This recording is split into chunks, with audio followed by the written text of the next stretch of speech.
The year was 1875. The sun over the Arizona Territory was not a gentle thing.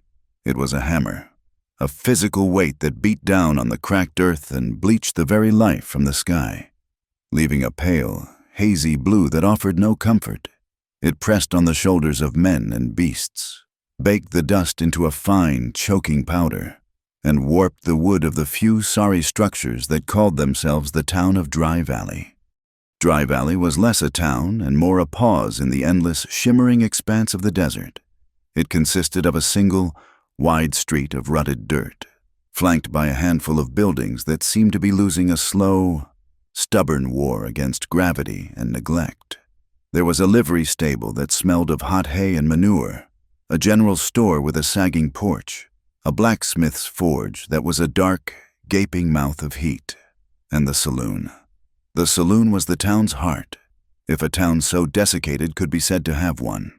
It was where the silence of the desert was broken by the clink of glasses, the low murmur of tired voices, and the occasional burst of raw, liquor-fueled laughter that sounded more like a cough than a celebration. It was into the blinding, white-hot glare of this street that she appeared. She came not on a horse or in a wagon, but on foot, a ghost shimmering in the heat haze. She moved with a jerky, unnatural gait of someone who had been walking for far too long, her body a tight knot of exhaustion and fear. When she reached the meager shade of the saloon's covered walkway, she paused, leaning against a support beam as if it were the only thing holding her upright. For a long moment, she just stood there, her chest heaving, drawing in breaths of air that were as hot and dry as the inside of an oven. Her dress, once a respectable shade of cornflower blue, was now a tattered map of her journey, ripped at the hem, stained with dirt and sweat, and clinging to her thin frame. Her face was a mask of pale dust, streaked where a few desperate tears had cut clean paths through the grime. Her hair, the color of autumn wheat, had escaped its pins and hung in wild, tangled strands around her shoulders. But it was her eyes that held the true story, wide and hunted, the color of a stormy sky, darting from one end of the empty street to the other as if expecting demons to rise from the very dust at her feet. In her arms, clutched to her chest with a grip that had turned her knuckles bone white, was a simple canvas satchel. It looked heavy, not just with its physical contents, but with the weight of her desperation. Finally, with a resolve born of having no other choice, she pushed herself away from the post and stepped toward the swinging doors of the saloon. The doors gave way with a weary groan, a sound that was immediately swallowed by the dim, thick air inside. The shift from the outside world was absolute. The blinding sun was replaced by a murky gloom, pierced only by dusty shafts of light from a pair of grimy windows. The oppressive heat gave way to a stale warmth that smelled of cheap whiskey, unwashed bodies, sawdust, and something else, a faint, metallic tang of old despair. The silence of the street was replaced by the low hum of life. A dozen or so men were scattered throughout the room, hunched over small, round tables or leaning against the long, scarred bar. They were prospectors with grit ground into their very skin, cowhands with the far-off look of men who spent more time with cattle than people, and a few drifters whose pasts were as blank and unforgiving as the desert outside. Her entrance had the effect of a stone dropped into a still, murky pond. One by one, conversations faltered and died. Heads turned, eyes, ranging from openly curious to darkly speculative, fixed on her.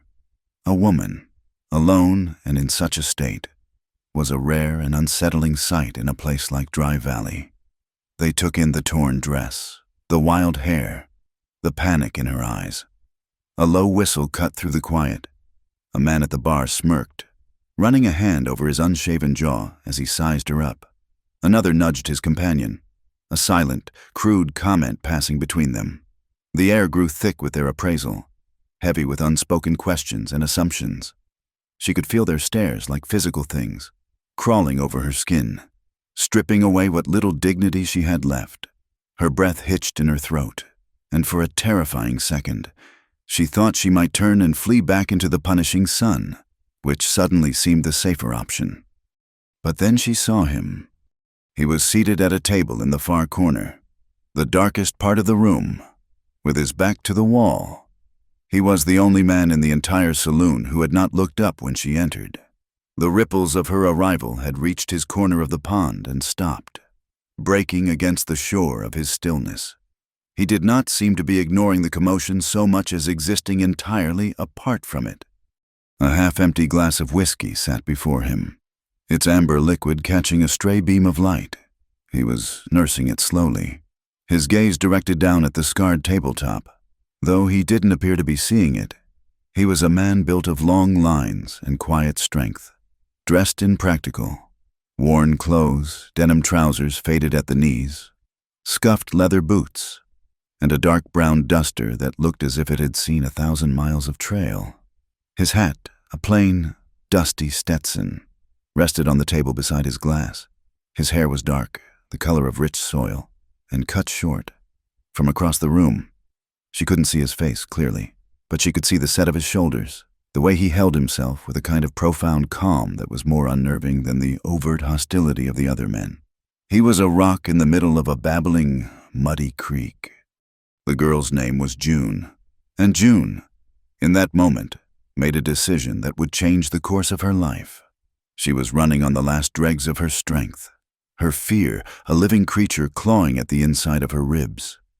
Logic had long since fled, replaced by the raw, primal instinct for survival, and that instinct, honed by a week of relentless flight, told her that the danger wasn't in the man who was quiet, but in the ones who were loud. The predator to be feared wasn't the one who showed his teeth, but the one you didn't see at all. This man in the corner, in his profound indifference, felt safe. It was a desperate, foolish gamble, but it was the only one she had left to make. She lowered her gaze from the staring men, focusing on the dusty floorboards. 1 foot in front of the other, that was all it took. She willed her legs to move, to carry her through the gauntlet of leering eyes. The room was silent now, save for the creak of the floor beneath her worn-out shoes. She could feel the men's attention following her, a palpable weight on her back. She didn't look at them. She kept her eyes fixed on the dark corner, on the still figure of the man who hadn't looked at her. As she drew closer, she could see him more clearly.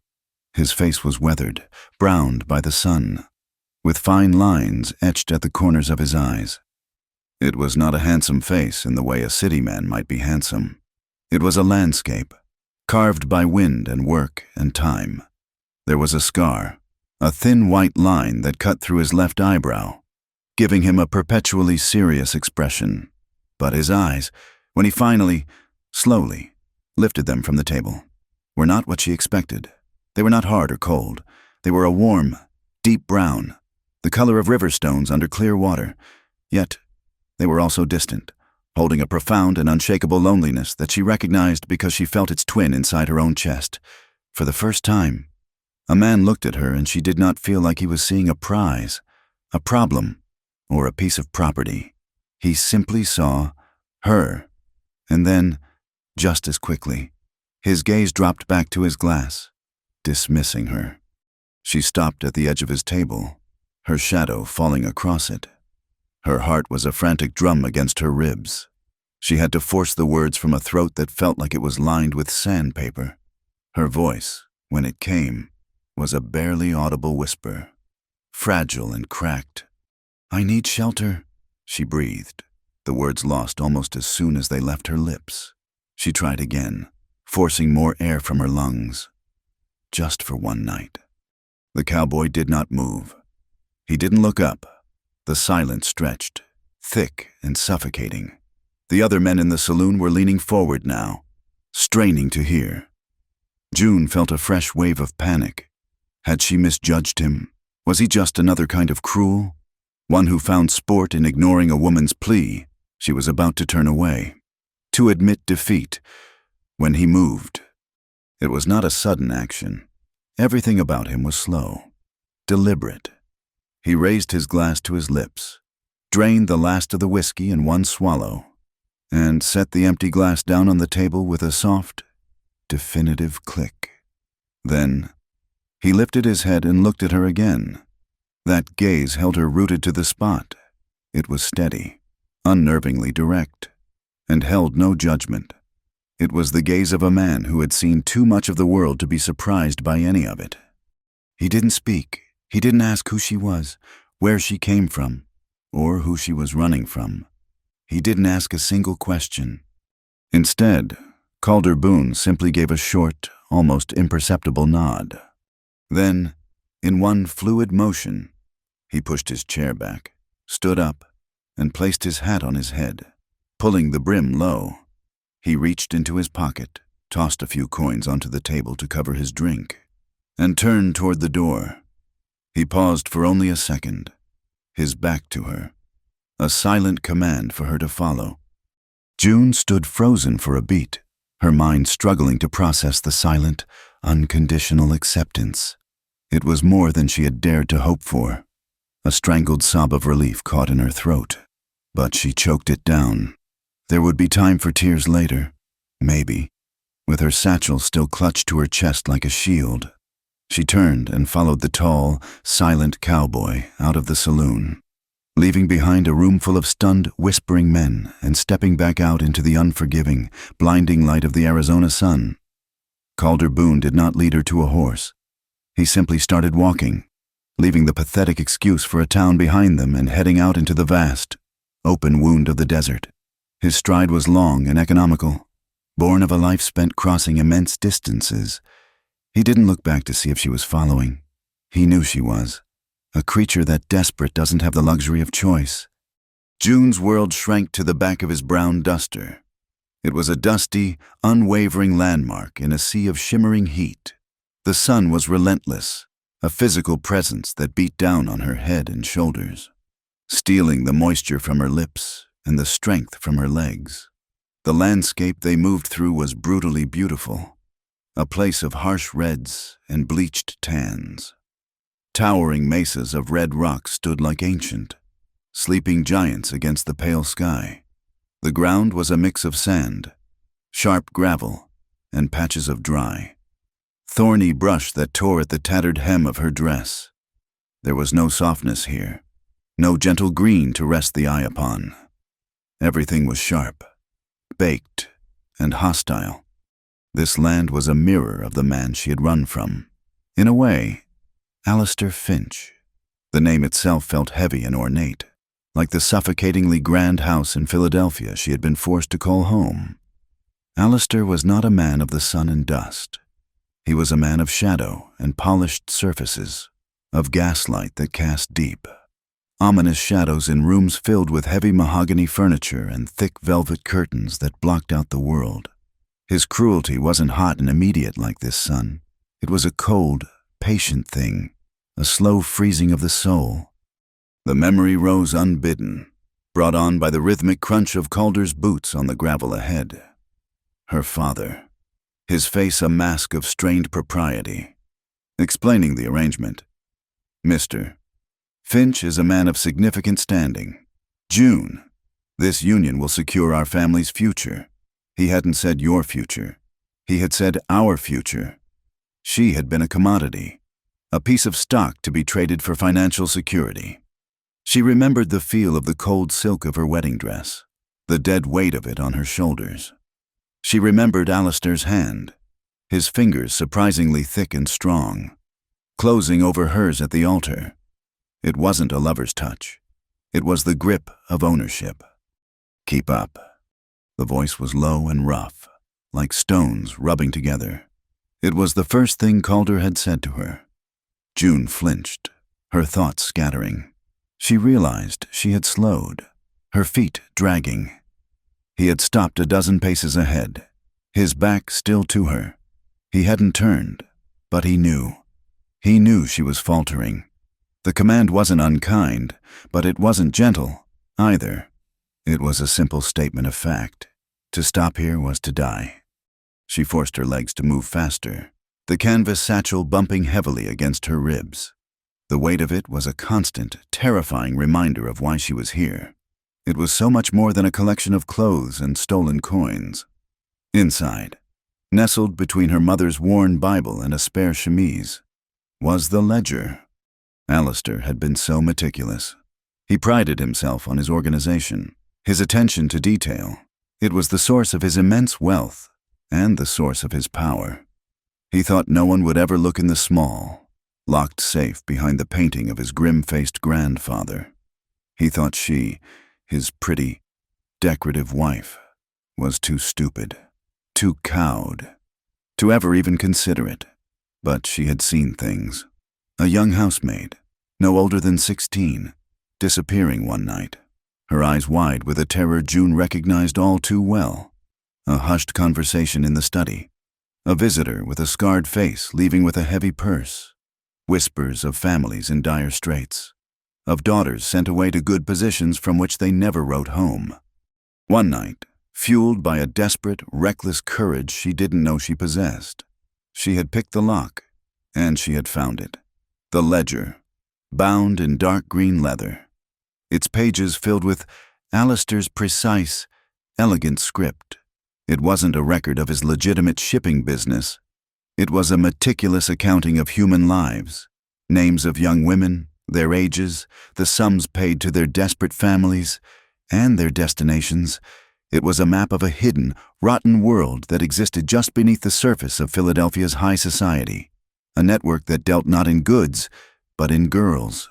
It was a testament to a cold, systematic evil, and it was the proof that could destroy Alistair and the powerful men whose names were also recorded in its pages. She wasn't just a runaway wife. She was a witness, and the ledger in her satchel was her testimony. That was why the men who were hunting her were not just Alistair's men. They were men who had just as much to lose as he did. They wouldn't stop. Not ever. A hot, dry wind kicked up, whipping sand into her face and forcing her to shield her eyes with a raw, scratched hand. The desolation of this place was immense. Back east, you were never truly alone.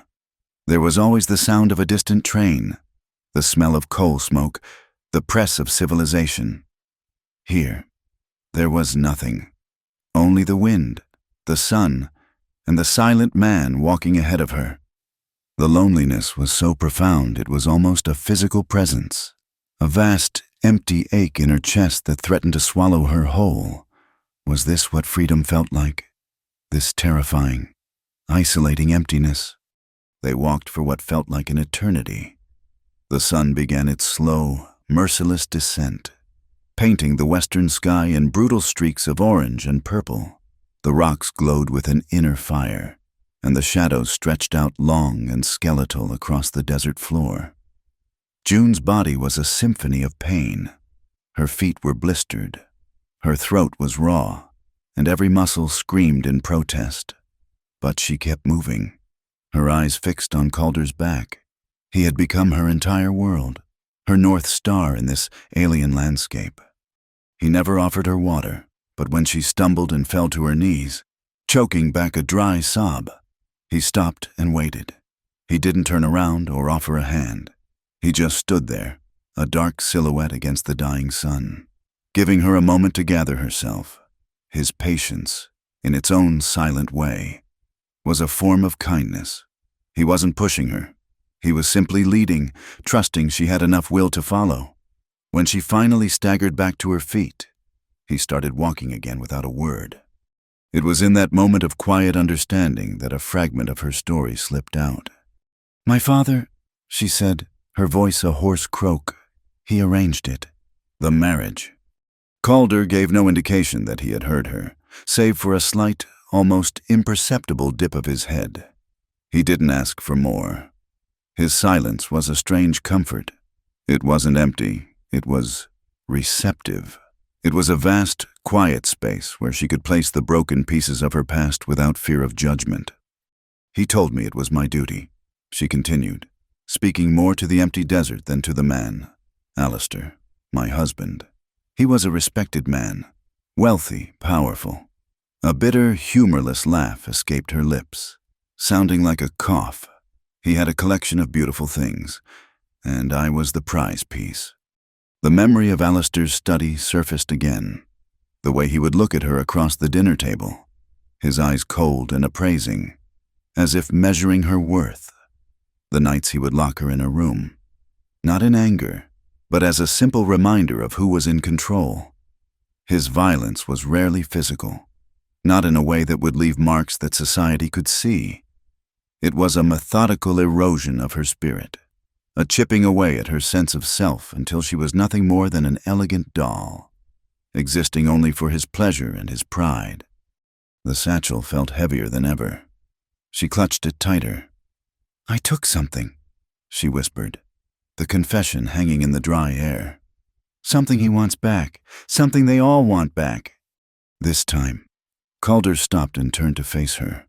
The last light of day caught the angles of his face, throwing his features into sharp relief. His eyes, in the twilight, were dark and deep. He looked at her. Then his gaze dropped to the satchel she was clutching. For the first time, a flicker of something unreadable passed through his expression. It wasn't curiosity or pity. It was something closer to understanding, a quiet acknowledgement of the weight of secrets. He held her gaze for a long moment, then turned and pointed. "There." June followed his finger. In the deepening gloom, nestled at the base of a low, rocky hill, was a small, dark shape, a cabin. It was barely visible, seeming to grow out of the land itself. It was at least another mile away, but the sight of it, a promise of 4 walls and a roof, sent a surge of adrenaline through her exhausted body. It was real. It was a destination. The final mile was the hardest. Full darkness fell, and the desert came alive with new sounds, the cry of a distant coyote, the rustle of unseen creatures in the brush. The temperature dropped quickly, and a chill settled deep in June's bones. She stumbled more frequently, her vision swimming with exhaustion. But Calder was there, a steady presence just ahead. When they finally reached the cabin, she could see it was a simple, sturdy structure made of rough-hewn logs, with a stone chimney at one end. A small corral stood beside it, holding a single sturdy-looking horse that whickered softly as they approached. The place felt profoundly isolated, a tiny bastion of human existence in an overwhelming wilderness. It was nearly 10 miles from Dry Valley, 10 miles from the nearest prying eyes. It was perfect. Calder didn't bother with a key. He lifted a heavy wooden bar on the door, pushed it open, and stepped inside, leaving it open for her. June hesitated on the threshold, her body trembling with a mixture of relief and a new, different kind of fear. She had followed a complete stranger into the middle of nowhere. She was putting her life, and the dangerous secret she carried, entirely in his hands. But as she looked past him into the dark, simple interior, she knew she had no other choice. She had run from a monster in a mansion. Perhaps she could find safety with a silent man in a simple cabin of wood and stone. Taking a deep, shuddering breath, June clutched her satchel and stepped out of the desert and into the quiet dark of Calder Boone's home. The air inside the cabin was cool and still, a welcome reprieve from the desert's lingering heat. It smelled of wood smoke, dust, and something else, a faint, clean scent of pine. A single oil lamp burning on the main table cast a pool of warm, wavering light, pushing back the shadows but not erasing them. The world was reduced to this one small, simple room. The cabin was exactly what June would have expected of Calder Boone. It was a space stripped of all but the essential. A stone hearth, swept clean, dominated one wall. A sturdy table and 2 chairs, all hewn from the same dark wood, sat in the center of the room. On a set of rough shelves were a few tin plates, a stack of 3 or 4 worn books, and some sacks of flour and beans. There was a quiet order to the place, a sense of purpose in every object. It was the home of a man who owned little but knew the value of everything he had. It was the absolute antithesis of Alistair's mansion, which was cluttered with priceless objects that had no meaning. Calder moved to a bucket in the corner and filled a tin cup with water, his movements economical and silent. He set it on the table in front of her. It was not an offering so much as a simple acknowledgement of her need. June's hands trembled as she lifted the cup. The water was cool and tasted of stone and earth. It was the most wonderful thing she had ever tasted. She drank it all, then drank a second cup he offered without a word. When she was finished, he gestured with his head toward a closed door on the far side of the room. "My mother's," he said. The two words were the longest sentence he had yet spoken to her. They hung in the air, imbued with a history she couldn't begin to guess at. He then turned, took one of the blankets from his own simple cot in the corner of the main room, and walked out the front door, closing it softly behind him. He didn't say he was giving her the cabin for the night. He didn't say he would sleep outside with the horse. He simply did it, leaving her in the quiet solitude of his home. The gesture was so profound, so unexpected, that it left her breathless. In her world, men took space, they took silence, they took what they believed was theirs. Alistair would have insisted she thank him for his charity, would have made her feel the weight of her debt to him. This man, this stranger, had given her his home and his privacy without asking for a single thing in return. With trembling legs, June stood and walked to the door he had indicated. The wooden latch was smooth and cool beneath her fingers. She pushed it open and stepped into the small room. The air here was different. It was still and held the scent of things long past. The prompt was right. A wave of recognition washed over her as she inhaled the dry, clean smell of the pine logs the cabin was built from. But underneath that, a faint, sweet, and ghostly aroma of old tobacco, as if someone had smoked a pipe in here years ago. And the memory had never quite left the wood. It was a small room, barely large enough for the simple bed frame pushed against the far wall, and a small, scarred wooden chest at its foot. A single window, little more than a square cut in the logs, was uncovered, letting in a pale, silver shaft of moonlight that fell across a handmade quilt on the bed. The quilt was a patchwork of faded calico and denim, stitched together with neat, tiny stitches. It was a work of love and patience. She ran her hand over its surface. The fabric was coarse but clean. This was his mother's bed, in his mother's room. She was an intruder in a space that was clearly sacred in its own quiet way. The thought brought a fresh wave of anxiety. She was a ghost here herself, haunting the edges of this man's life. She set her precious satchel down on the floor, her fingers reluctant to let it go. The ledger inside was a hot, dangerous weight.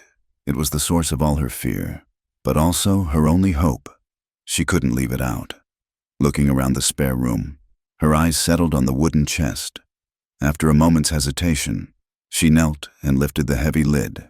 It was empty, save for a few dried, fragrant herbs tied in a bundle at the bottom, their scent of lavender and sage rising to meet her. Carefully, she placed the satchel inside, tucking it into a corner, and closed the lid. It felt safer, hidden away. Exhaustion was a physical thing now, a heavy cloak that threatened to drag her to the floor. She was too tired to undress. She simply slipped off her ruined shoes and lay down on top of the quilt, curling into a tight ball. The bed was firm, the pillow filled with something that rustled softly when she moved. It was a world away from the soft, suffocating featherbeds of her married life. There, sleep had been an escape from the waking nightmare of her days. Here, she was afraid to close her eyes, terrified of what the darkness might bring. Every creak of the old cabin, every gust of wind that whistled through the chinks in the logs, sent a jolt of fear through her. She was alone, miles from anywhere, in the home of a man she did not know. A man who was, at that very moment, just outside the door. He had shown her a quiet kindness, but he was still a man, and she had learned the hard way what men were capable of. Her body was a taut wire of fear, her ears straining for any sound, any sign of danger. But the only sounds were the sounds of the night, and after a long, long time, the sheer weight of her fatigue became too much to bear. Her thoughts began to blur, her fears softening at the edges. The scent of pine and old memories filled her senses, and against all odds, her body betrayed her mind. June fell asleep, and she dreamed. She was back in Philadelphia, not in the grand house, but in a carriage, its wheels clattering over wet cobblestones. The interior was dark, upholstered in a rich, suffocating velvet that smelled of Alistair's cloying cologne. He was there, sitting across from her, his face a pale oval in the gloom, his eyes fixed on her with that cold, proprietary glare. He didn't speak. He just watched. The carriage was moving faster and faster, the rhythmic clatter of the horse's hooves a frantic, terrifying heartbeat. She tried the door, but it was locked. She beat against the window, but the glass was thick and unbreakable. She was trapped. "You thought you could leave me." His voice filled the small space, a low, menacing whisper that was more terrifying than a shout. "Did you really think I would let my most prized possession simply walk away?" The dream shifted. The carriage was gone. She was in a ballroom, surrounded by faceless figures in elegant clothes, their laughter a high, shrill sound that hurt her ears. They were all pointing at her, their featureless faces turning, their whispers rising. "She has the book," they hissed. "The silly girl has the book. She must be silenced." Alistair appeared through the crowd, his smile thin and cruel. "Give it to me, June. Give me what is mine." She clutched her satchel, which had appeared in her hands, but it felt empty, weightless. She tried to run, but her feet were rooted to the polished floor. The laughing figures began to close in, their hands reaching for her, their fingers like cold, grasping claws. Alistair was at the front, his hand outstretched. He grabbed her arm, his grip a band of iron. "You are mine," he snarled, his face contorting. "You will come back with me." He started to drag her, the polished floor giving way to rough, uneven ground. It was the desert. The laughing crowd was gone. It was just Alistair, pulling her back toward the dark, waiting mouth of the carriage. The sand and rocks tore at her bare feet. The thorns of the brush clawed at her skin. She fought, she kicked, she twisted, but his grip was unbreakable. He was pulling her back into the darkness, back into the cage. All the air left her lungs in a desperate, primal surge of terror. "No!" The scream tore from her throat, raw and ragged, a sound of pure animal fear. It shattered the dream and ripped her back into the waking world. She was sitting bolt upright in the bed, gasping for breath, her heart hammering against her ribs so hard it felt like it would break through. The room was dark, save for the pale moonlight. Her skin was slick with a cold sweat. The phantom pain of Alistair's grip still burned on her arm. The scream was still echoing in her own ears, and in the profound silence of the cabin. And then she saw him. A figure stood in the open doorway of her room, a tall, broad-shouldered silhouette against the dim light of the main cabin. It was Calder. Her breath caught in her throat, a new wave of fear washing over the old. He had heard her. He was here. Her scream had brought the danger she feared right to her door. She scrambled backward on the bed, pressing herself against the log wall, her eyes wide with panic. But he didn't move.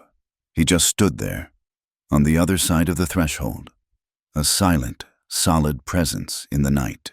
He did not step into the room. He did not cross that invisible line. He simply stood and watched her, letting the silence settle, giving her a moment to realize she was not in a carriage, that there were no grasping hands, that she was safe within these four walls. When he finally spoke, his voice was impossibly quiet, yet it carried across the small room with perfect clarity. It was a low, steady rumble, a sound as solid and grounding as the earth itself. "No one can find you here." It wasn't a question. It wasn't a platitude. It was a statement of fact, a simple, unvarnished truth meant to cut through the fog of her terror. He was telling her that her dream, the monster that chased her, had no power in this place. June stared at him, her ragged breath slowly starting to even out. The moonlight from the window caught the side of his face, illuminating the sharp line of his jaw and the stillness in his eyes.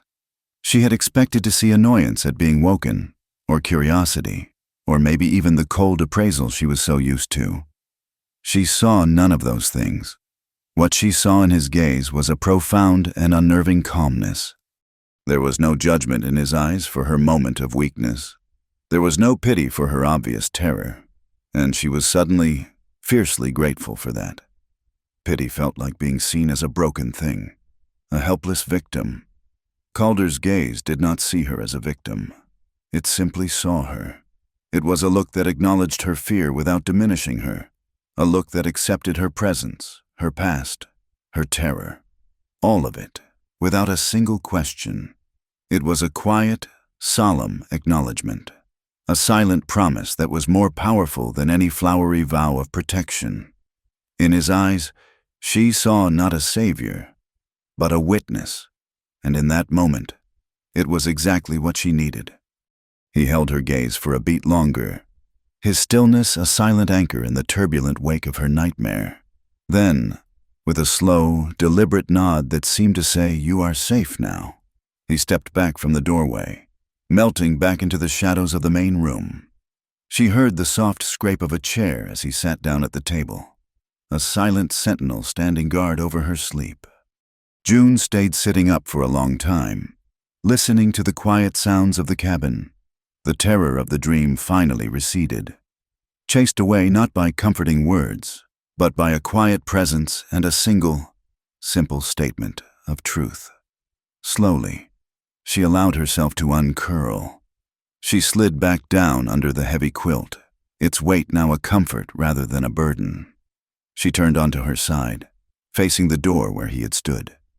She was still in a strange house, in a strange bed, with a man she didn't know, but for the first time in a very long time, she felt the fragile, tentative beginnings of safety. And as she drifted back to sleep, this time without dreams, the lingering scent of pine and old tobacco felt less like the smell of a ghost and more like the smell of sanctuary. June woke to a world of soft, gray light for a blessed, fleeting moment. She didn't know where she was. There was no heavy velvet canopy above her, no scent of lavender water on the linens. There was only the rough texture of the quilt, the clean smell of pine, and the quiet, a profound, unbroken quiet that was entirely alien to her. Then memory came rushing back, a cold tide, the flight, the saloon, the long walk through the desert, the nightmare, her own scream echoing in the dark, and Calder, a solid shadow in the doorway, his voice a low anchor in the storm of her fear. "No one can find you here." She sat up, her body aching with a deep, comprehensive soreness from her journey. The cabin was still. The door to her small room was slightly ajar, just as she'd left it. The pale morning light filtering through the single window showed a room of profound simplicity, a space that held no secrets and offered no judgment. She was still wearing her tattered dress, a grim reminder of her past life. For a moment, the familiar despair threatened to surface, the overwhelming sense of her own helplessness. She was a burden, a stray taken in by a silent, solitary man. She had nothing, was nothing. But as she sat there in the quiet, another feeling began to push its way through the despair. Gratitude. It was a fierce, sharp emotion, so intense it almost hurt. This man had given her shelter. He had given her his mother's bed. He had stood guard over her tormented sleep and had not asked for a single thing in return. He had treated her not as a woman, not as a fugitive, not as a problem, but simply as a person in need. That gratitude demanded an answer. She could not simply be a passive recipient of his kindness. To do so would be to remain the helpless doll Alistair had tried to make her. She had to do something. She had to contribute, to create, to claim a small piece of this space, if only for a day. She had to prove to herself that she was more than just a creature who ran. Swinging her legs off the bed, she stood on the cool, rough floorboards. She moved to the door and peered out into the main room. It was empty. The blanket he had taken outside was folded neatly on his cot. The front door was ajar, letting in the cool morning air.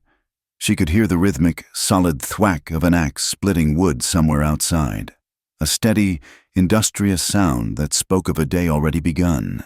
He was awake. He was working. This was her chance. She stepped into the main room, her bare feet silent on the wood. Her eyes went to the stone hearth. A bed of orange embers still glowed softly in the ashes from the night before. It was a starting point. In Philadelphia, the fires were always lit by servants before she even woke. She had never once tended a fire herself, but she had watched. She remembered the way the cook would arrange the kindling, the way she would gently blow on the embers to coax them back to life. She found a small stack of kindling and a few larger logs by the hearth. Awkwardly at first, her hands clumsy and unaccustomed to the task, she began to build. She laid the small sticks over the embers, her face close to the warmth, and blew. A wisp of smoke, then another. A tiny flame flickered, caught, and grew, licking at the dry wood. A sense of primitive, triumphant satisfaction washed over her as the fire took hold, casting a warm, dancing light across the room. Her next task was sustenance. Her gaze fell upon the shelves, a sack of cornmeal, a tin of coffee beans, another of salt. It was a spare larder, but it held everything she needed. She took down the coffee tin. The aroma when she opened it was dark, rich, and invigorating. She found a small, heavy hand grinder bolted to the edge of a workbench in the corner. The work was hard, her arm muscles burning with the effort of turning the crank. But the sound of the beans cracking and the growing mound of dark, fragrant grounds was its own reward. She filled a blackened pot with water from the bucket and set it on a hook over the fire to boil. While she waited, she turned her attention to the cornmeal. She found a wooden bowl and poured a small mound of the coarse, yellow flour into it. She added a pinch of salt and a little water, mixing it with her fingers. The texture was gritty, alien. Her hands, which had been taught to master delicate embroidery and the light touch of piano keys, were now covered in a paste of cornmeal and water. She looked at them, a faint, curious smile touching her lips. These were the hands of someone who did things, not just someone who had things done for them. The water was boiling. She added the coffee grounds, and the cabin immediately filled with a robust, comforting scent. It was a smell of civilization, of mornings, of hope. She pushed the pot to the edge of the fire to let it steep and looked for a pan. She found a heavy, black cast-iron skillet hanging from a nail. It was heavier than she expected, a serious, substantial piece of cookware. She found a small tin of lard, greased the pan, and set it over the flames to heat. When the pan was sizzling, she spooned the thick cornmeal batter into it. The sound was satisfying, a sharp hiss that promised sustenance. She had never made cornbread in her life, had only eaten it when it was served to her on fine china. She had no idea if she was doing it right, if the heat was too high, if she had used enough salt, but she was trying. She was creating something from nothing in this quiet, borrowed space. She was so engrossed in her task, watching the edges of the cornbread begin to brown, that she didn't hear him return. The soft thud of his boots on the threshold made her jump, and she turned, her heart leaping into her throat. Calder stood in the doorway, an armload of freshly split firewood cradled against his chest. He stopped, his body framed by the bright morning light.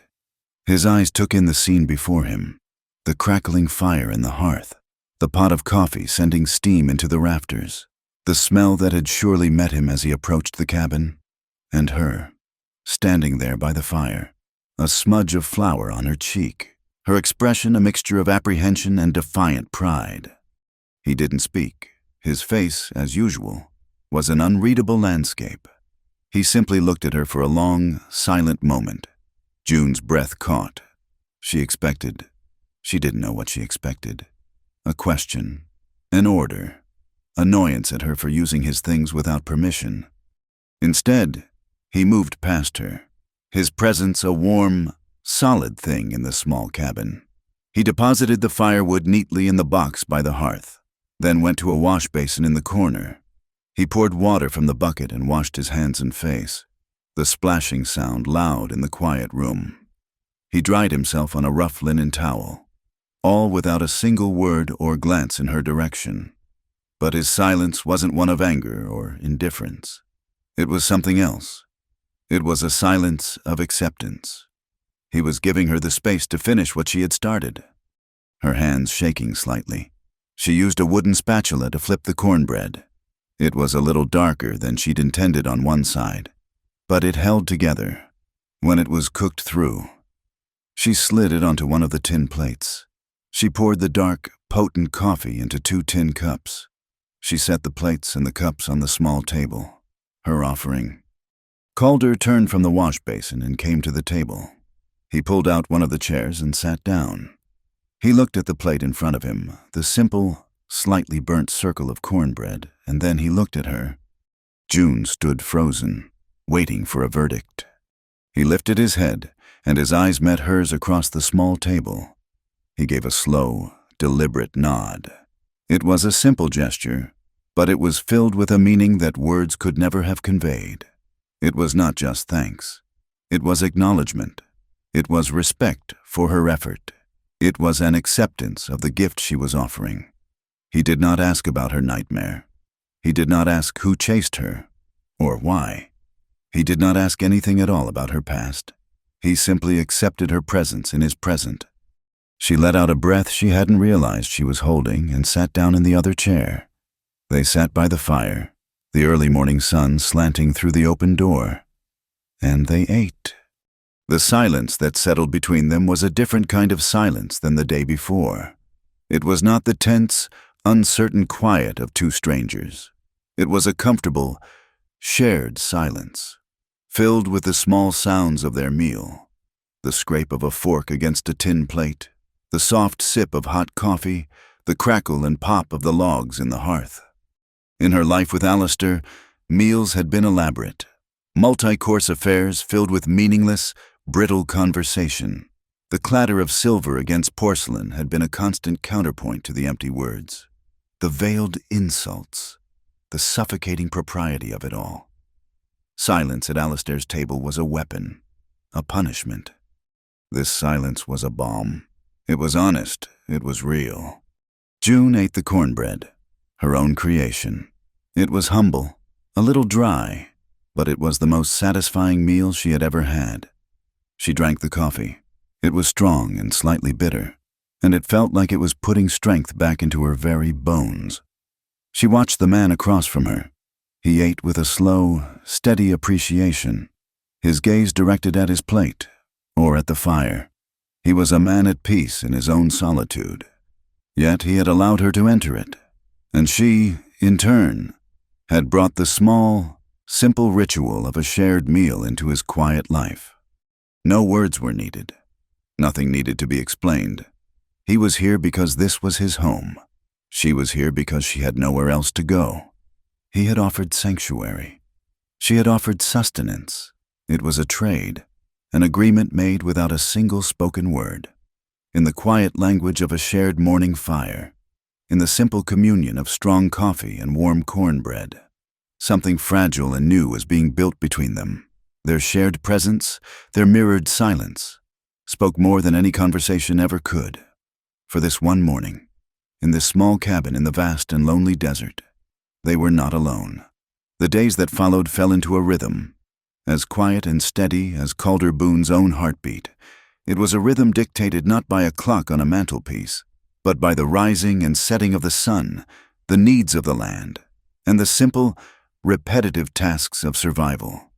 June, who had once lived a life of enforced leisure, a life measured by social calls and dinner parties, found herself slowly, tentatively, weaving her own thread into the fabric of this new existence. It began the morning after her first breakfast, when Calder went out to see to his horse. She didn't remain inside. She followed, hesitating at the door of the cabin before stepping out into the crisp, cool air. He was in the small corral, his back to her, speaking in a low, rumbling murmur to the sturdy buckskin horse that was his only companion.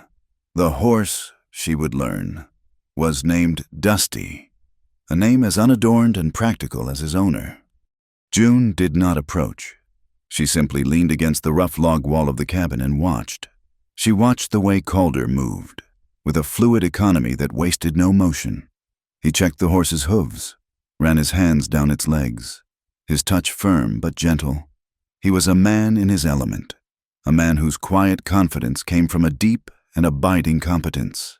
In her former life, men's confidence was a brittle, loud thing, born of money and position. Calder's was rooted in the earth beneath his boots. She started with small things. She took over the care of the cabin's interior, a space he clearly used for shelter but not for comfort. She swept the floor each morning, shaking out the single rag rug before the hearth. She washed their 2 tin plates and cups after every meal, stacking them neatly on the shelf. She found a rhythm in these simple, domestic acts. Each sweep of the broom was a small act of defiance against the chaos of her recent past. Each clean plate was a tiny piece of order she had created in the world. Calder never commented on these changes, but she would see him glance at the tidy shelves, a flicker of something unreadable in his eyes. He did not object. He simply allowed it. Her world gradually expanded from the 4 walls of the cabin to the small patch of earth around it. Her first real overture of help came with the horse. One afternoon, she saw Calder preparing to brush Dusty down. She walked over to the corral, her steps slow and deliberate so as not to spook the animal. "May I?" she asked, her voice quiet. Calder paused, the brush in his hand. He looked at her, then at the horse, then back at her. Dusty watched her with the large, intelligent brown eyes. His ears pricked forward. Calder's gaze was assessing. Not her, she realized, but her intent. After a long moment, he gave a short nod and handed her the brush. The handle was worn smooth from his grip. June stepped closer to the horse, murmuring soft words, the way she'd seen her father's grooms do with the high-strung thoroughbreds in their polished stables. But Dusty was not a nervous creature. He stood solid and patient as she began to draw the brush in long, firm strokes across his dusty coat. The work was physical, rhythmic, and deeply grounding. The feel of the coarse bristles, the warmth of the animal's powerful body, the soft snort of its breath against her arm. It was all so real, so blessedly, uncomplicatedly real. She lost herself in the simple, repetitive motion, the dust rising in a cloud around her in the late afternoon sun. Calder watched her for a time, then went about his own work, mending a split rail in the corral fence. He was trusting her with the most valuable thing he owned. From the horse, she moved to his equipment. His saddle and bridle were his lifeline, and she saw the care with which he maintained them. The leather was old and dark with use, but supple and strong.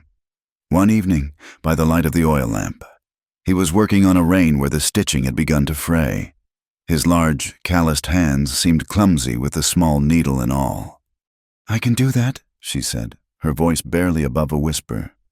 "I know how to sew." He stopped and looked at the fine, intricate stitches she had used to mend a tear in her own tattered dress. It was a skill of a different world, a lady's pastime, but the principle was the same. He hesitated for a long moment, the rein held tightly in his hand. This was not a friendly gesture like brushing a horse. This was a matter of life and death. A broken rein at the wrong moment could mean a fatal fall. June held her breath, understanding the weight of his decision. Finally, he pushed the leather rein, the awl, and the waxed thread across the table to her. "The stitches must be tight," he said, his voice a low rumble.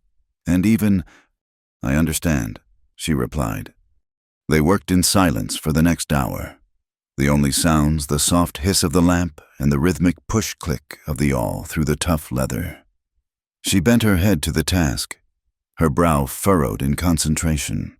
She pulled each stitch with a firm, steady hand, her work small, neat, and incredibly strong. It was the most important sewing she had ever done. When she was finished, she handed it back to him. He took the rein and ran his thumb over her work. He tested the seam, pulling at it with a force that made her wince. But the stitches held firm. He inspected it from every angle. Finally, he looked at her and gave that same, slow, deliberate nod.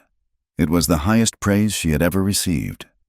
As the days turned into a week, and then 2, their shared silence began to be punctuated by short, necessary conversations. Their words were like stones dropped into a deep, quiet well, the ripples spreading out in the stillness. "Coffee's hot," she'd say in the morning. "Good," he'd reply. Working on the saddle, he might instruct, "More soap here." "Like this?" "Yes." One afternoon, as dark clouds gathered over the distant mesas, she looked to the sky, a knot of old fear tightening in her stomach. Storms reminded her of Alistair's cold, contained rages. "Do you think it will rain?" she asked, her voice small. He scanned the horizon. His eyes narrowed. He sniffed the air. "No," he said, his certainty absolute. "Winds from the west. It'll pass us by." His words were dry, factual, but they were not cold. They were reassuring. He spoke the language of this land, and in his quiet way, he was teaching it to her. He was showing her how to read the sky, how to understand the world around her, a world that was no longer a terrifying, hostile wilderness, but a place with its own rules, its own logic. She was no longer just a guest. She was a participant. She had a role. She tended the fire, cooked the meals, cared for the horse, and mended the leather. He, in turn, provided the shelter, the protection, the food he hunted or bought on his rare, quick trips into Dry Valley for supplies. He never asked her to do anything. She simply saw a need and filled it. And he, in turn, never stopped her. They had become a partnership, an unspoken alliance against the solitude of the desert. June found herself changing. The haunted, hunted look in her eyes began to recede, replaced by a quiet watchfulness. The city pallor of her skin was replaced by a healthy glow from the sun. Her hands, once soft and useless, were now capable, calloused in new places, and strong. She was becoming a part of this place, and it was becoming a part of her. The moment came on an evening so beautiful it almost hurt to look at. The heat of the day had broken, leaving the air soft and warm. They had finished their work and were sitting on the rough wooden bench outside the cabin, watching the sun bleed across the horizon, painting the clouds in fiery shades of orange, pink, and purple. The silence between them was easy, a comfortable, shared quiet. June had just finished putting the last, careful application of conditioning oil on Calder's saddle, her hands moving with a practiced, confident motion. She ran her palm over the smooth, restored leather, a deep and simple satisfaction warming her from the inside out. She had taken something worn and vital and made it strong again. A small, genuine smile touched her lips, a smile of pure, unadulterated accomplishment. It was a smile that reached her eyes, making them shine in the golden twilight. She looked up, intending to ask him if the saddle was to his satisfaction, and found him already watching her. He wasn't staring, but his customary, distant gaze was focused on her with an unusual intensity. He spoke, his voice so quiet she almost thought she'd imagined it. It sounded as if the thought had simply slipped out, unintended. "You know how to smile?" The words hung in the still air between them. It was the first time he had said anything that wasn't strictly practical. It was the first time he had truly spoken about her. The observation was so simple, so direct, it caught her completely off guard. She felt a warmth spread through her chest, a warmth that had nothing to do with the setting sun. Her small smile of satisfaction blossomed, widening into a real, gentle laugh. It was a sound she hadn't heard from herself in years, clean and clear and utterly without artifice. "Was that a compliment, Mr. Boone?" she asked, a playful, unaccustomed light dancing in her eyes. The effect on Calder was immediate and profound. He, who faced the harshness of the desert and the dangers of men without flinching, seemed utterly undone by her simple question and her open, honest laugh. He broke eye contact, his gaze dropping to the worn toes of his boots. He ducked his head, almost like a shy boy, and she saw it clearly in the fading light, a dark, definite flush of red creeping up his neck and onto his weathered cheeks. He didn't answer, but his reaction was more eloquent than any words could ever be. They sat in a new kind of silence as the last sliver of the sun disappeared and the first shy stars began to prick the deep velvet of the sky. The air was no longer just quiet. It was charged with a new awareness, a fragile, unspoken tenderness. Something had shifted. A seed, planted in the barren ground of their shared solitude, had finally, quietly, broken through the surface. The smile and the blush that followed had changed the quality of the silence between them. Before, their quiet had been a practical thing, a shared space of solitude where they worked side by side, their lives running in parallel lines. Now, those lines had begun to curve inward, drawn by a gentle, unspoken gravity. The silence was no longer empty. It was filled with a new awareness, a quiet curiosity. When their eyes happened to meet across the table or the corral, they would now hold for a fraction of a second longer than necessary, a silent question passing between them before one or both would look away, a faint warmth rising in their cheeks. They were two people living on a small, isolated island, and they were slowly, carefully, learning the language of the other's presence. June learned that the slight furrow in Calder's brow meant he was concentrating on a difficult task, not that he was angry. She learned that the small, almost imperceptible softening of his mouth meant he was content. Calder, in turn, learned to read the subtle shifts in her posture. He learned that the rigid set of her shoulders meant a dark memory had surfaced, and that a small, quiet hum as she worked meant she was, for that moment, at peace. Their world was small, but June found it was deeper and richer than any she had ever known.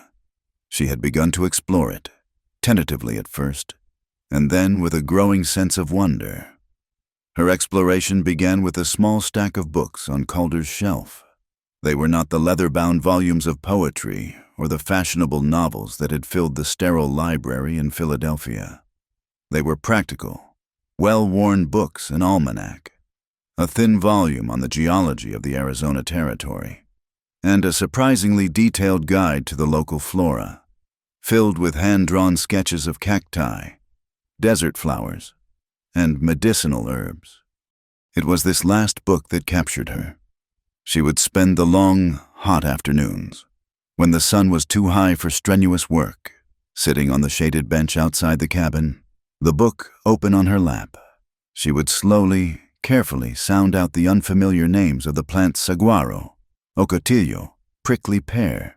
She would match the drawings in the book to the hardy, tenacious plants that grew in the rocky soil around the cabin.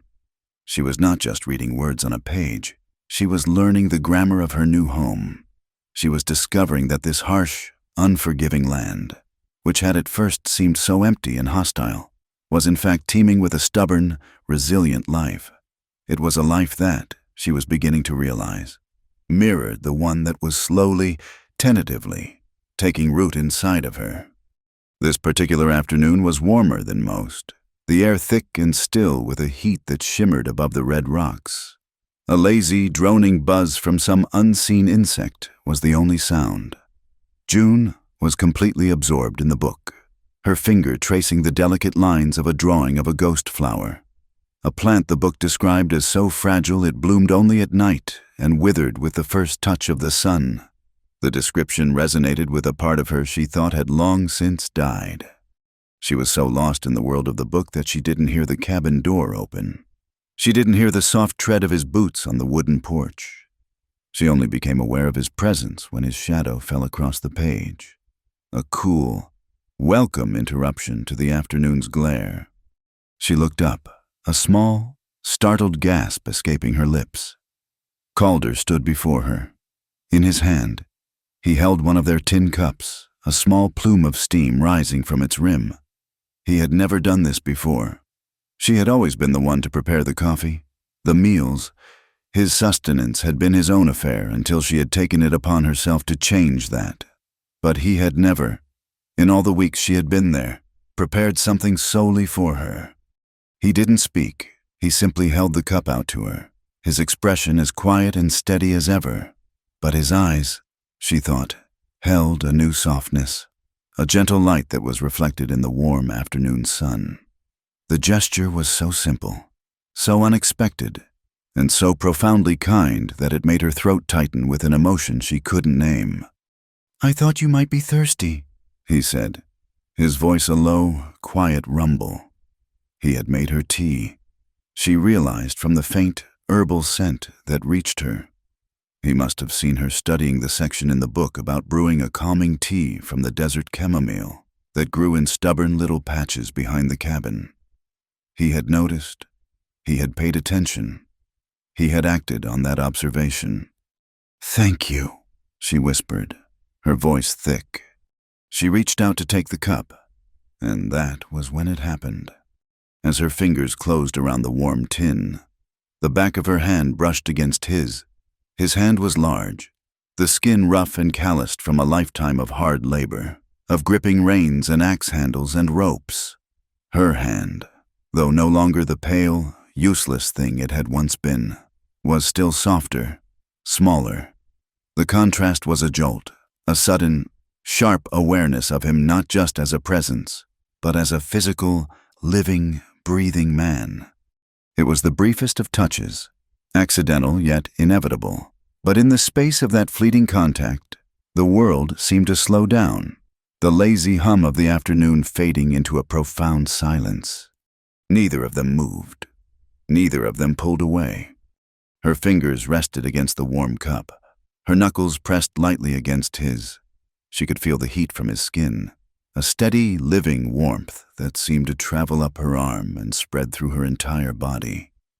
It was a touch devoid of demand, of ownership, of the cold, a praising quality she had come to associate with a man's touch. Alistair's hands had always been about taking, about possession, about reminding her of his control. This touch was the opposite. It was an offering. It was a connection. It was, in its own quiet way, a form of release. She raised her eyes from their joined hands and looked at his face. His gaze was fixed on hers, his expression open and unguarded in a way she had never seen before. The usual reserve had fallen away, and in his eyes she saw a reflection of her own startled vulnerability. But there was something else there, too, a deep, quiet well of loneliness, so profound it made her own heart ache in recognition. It was a loneliness he had clearly carried for a very long time, a solitude he had wrapped around himself like a protective cloak. And in this moment, she realized, he was allowing her a glimpse beneath it. It was a look that said more than 1,000 words of comfort ever could. It did not offer pity. It did not offer empty promises of a better future. It simply offered a profound and unwavering truth. It said, "I see you." It said, "I know what it is to be alone." And, in the quiet, steady warmth of his gaze, it said, without a single sound, the one thing her soul had been crying out to hear for years, "You are not alone anymore." The weight of her past, the constant, gnawing fear of the men who were hunting her, the crushing burden of the secret in her satchel for a single, breathless moment, all of it seemed to lift. It was not gone, but she was no longer carrying it by herself. In the simple, profound act of a shared cup of tea and a lingering, accidental touch, he had silently offered to help her bear the load. A single tear welled in her eye, not of sadness or fear, but of a raw, overwhelming gratitude. It traced a slow, clean path through the light dusting of grime on her cheek. The sight of it seemed to break the spell. Calder's gaze softened even further, a flicker of concern entering his eyes. Slowly, reluctantly, he withdrew his hand, the spell broken. The sudden absence of his touch left a ghost of warmth on her skin. June curled her fingers tightly around the cup, its heat a grounding, physical sensation in a world that had just been fundamentally altered. She took a small, shaky sip of the tea.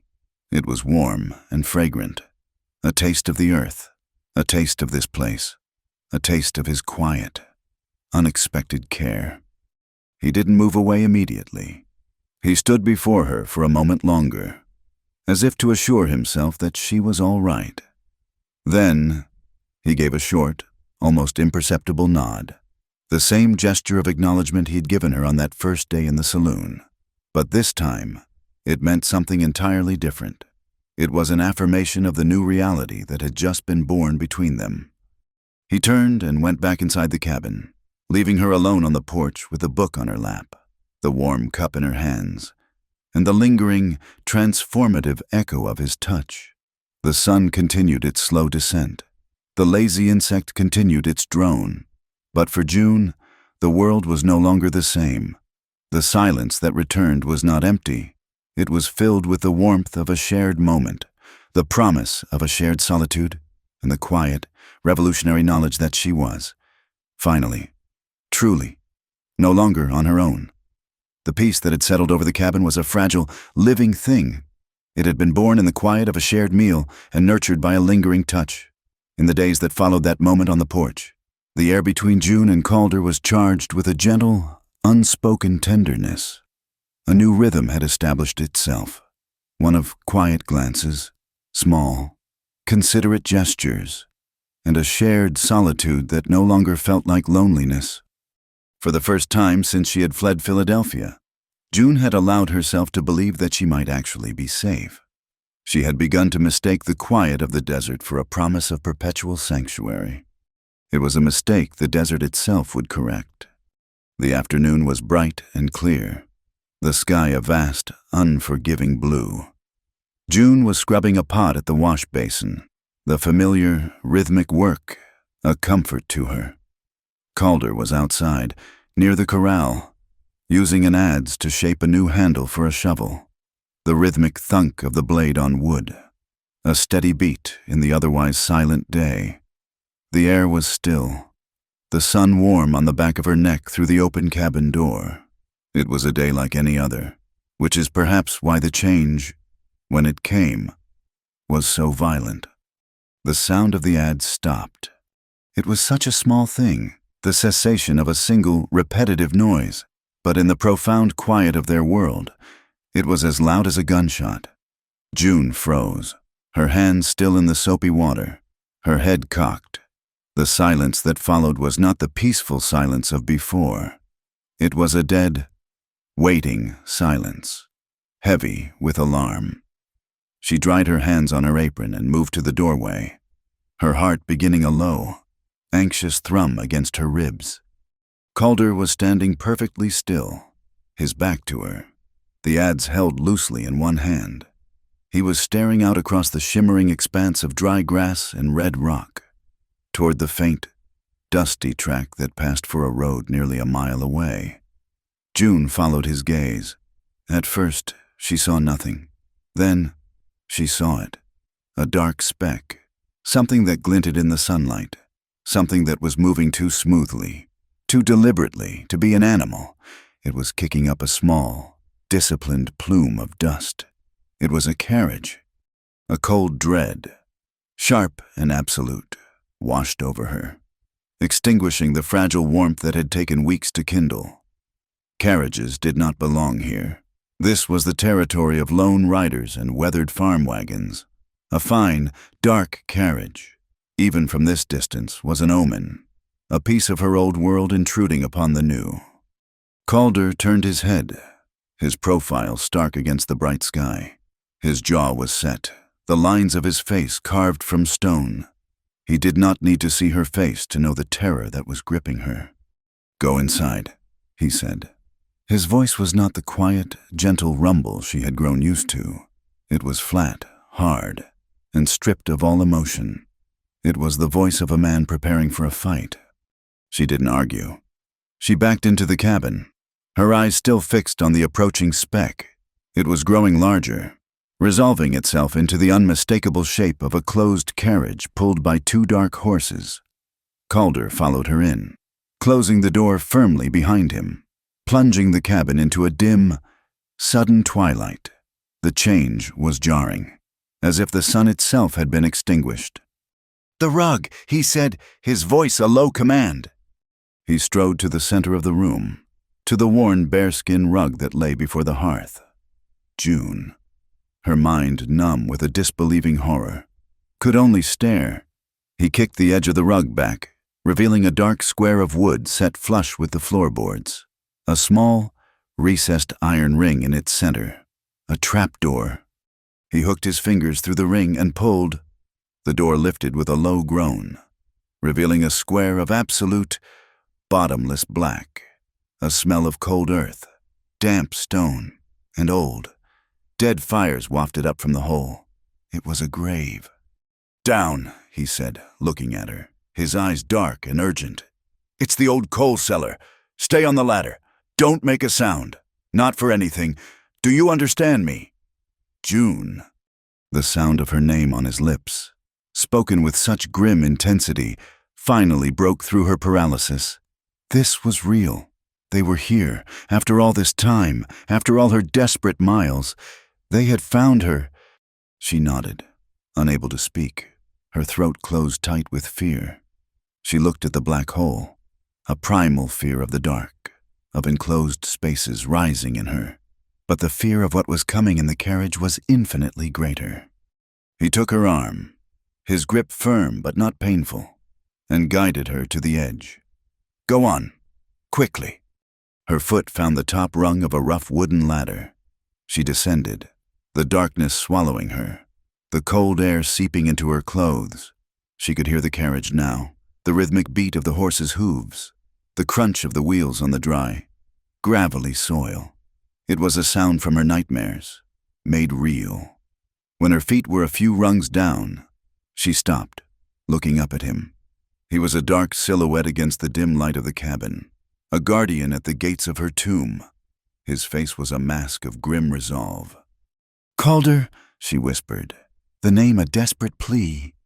"Do not make a sound," he repeated, his voice leaving no room for argument. And then he lowered the heavy trapdoor. The world vanished. She was plunged into a suffocating, absolute darkness. The sound of the door settling into place above her was a note of finality. A thick, wooden silence pressed in on her, broken only by the frantic, terrified drumming of her own heart. She was alone, buried alive in the cold, dark earth. Above her, she heard the scrape of the bearskin rug being dragged back into place.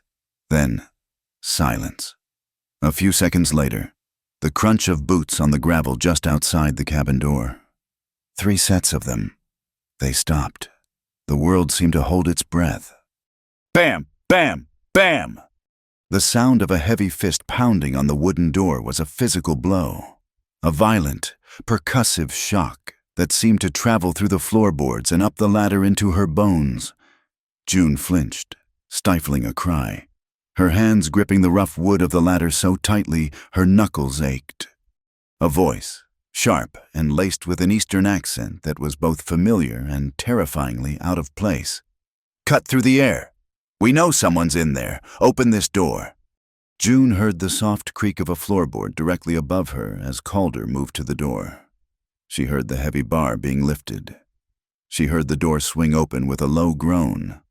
"Can I help you?" Calder's voice was steady, almost casual. But June, who had learned to read its every nuance, could hear the steel beneath it. "We're looking for something," the sharp-voiced man replied. He sounded arrogant, used to being obeyed. "Something that belongs to my employer.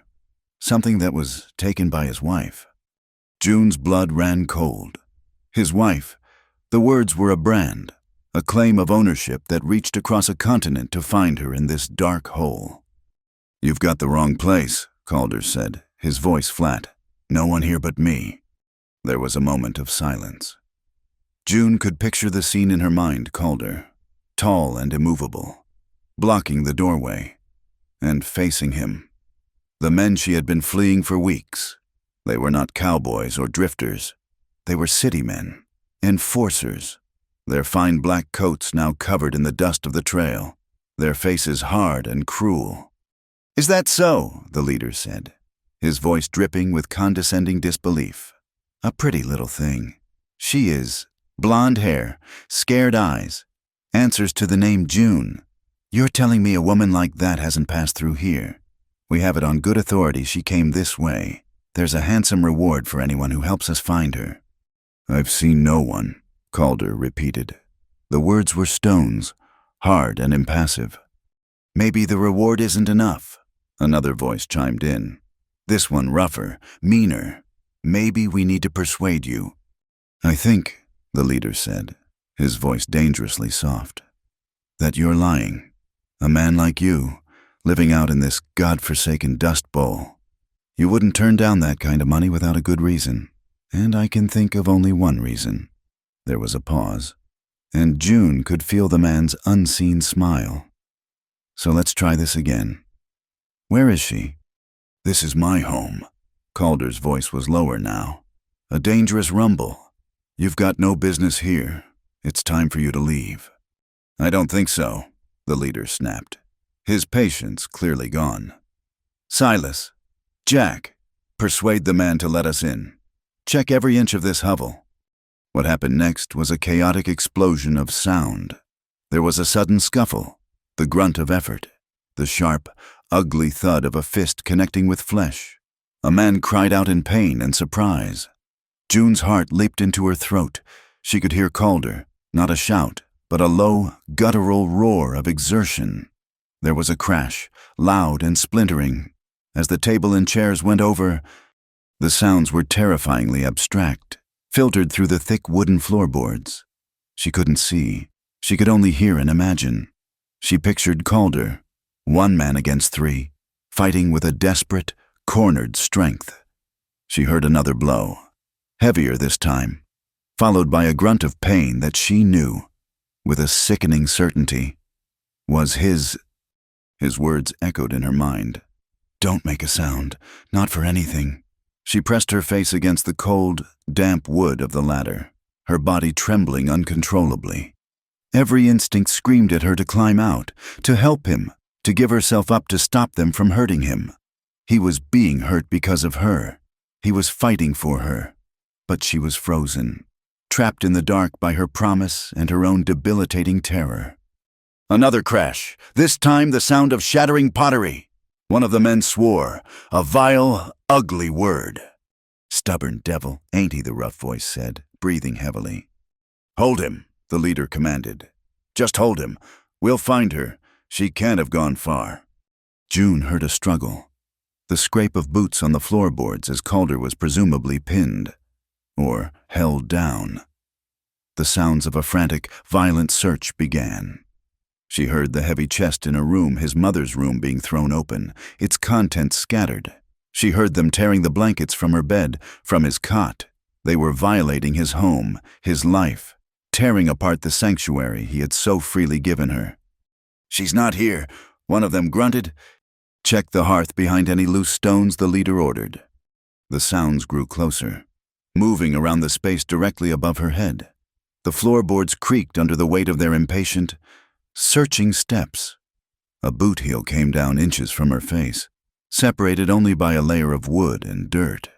They were standing on her hiding place. They were standing on her grave. "There's nothing here." "Silas," one of the men said, his voice tight with frustration. "Just this dirt-floored shack and this stubborn fool." "She's here," the leader, Silas, insisted, his voice a low, menacing hiss that seemed to cut right through the floor. "I can smell her. I can smell her fear. Tear the place apart if you have to. She is here." June clamped a hand over her own mouth to stifle the sob that was clawing its way up her throat. She was trapped, buried in the dark, listening to the sounds of the man who had saved her being beaten, listening to the hunters as they closed in, their steps circling above her like vultures, their voices promising a fate worse than any nightmare. The darkness of the cellar was no longer a hiding place. It was a cage, and the walls were closing in. The darkness of the cellar was a living thing. It pressed in on June from all sides, a physical weight that muffled the world and amplified the frantic, useless beating of her own heart. The sounds from the cabin above were her only connection to the living, and they were the sounds of a nightmare. They were the sounds of the man who had shown her a quiet, profound kindness being systematically, brutally dismantled. Her promise to Calder was a mantra, a desperate prayer against the rising tide of her terror. "Don't make a sound. Not for anything." She repeated the words in her mind, her knuckles white where she gripped the ladder, her body rigid with the effort of her own stillness. But with every ugly, sickening thud from above, the words became thinner, more fragile. Then came a new sound.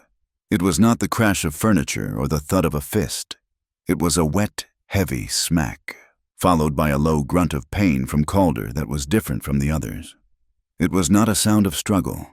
It was a sound of damage, of something giving way. A thick, viscous silence followed, broken only by the heavy, panting breaths of the other men. "Get him up," the leader's voice, Silas, commanded, tight with frustration. "Drag him outside. We'll get him to talk out there, see how he likes the sun." June heard the scrape of boots, the sound of a heavy, limp body being dragged across the floorboards. Calder's body. The promise shattered. It broke into 1,000 pieces inside her chest, each shard a burning coal of guilt and rage. He had told her not to make a sound to save herself. He had never imagined a situation where his own life would be the price of her silence. To remain here, hidden and safe in the dark, while they dragged him out to whatever fate they had planned for him. That was not survival. That was a betrayal so profound it would be its own kind of death.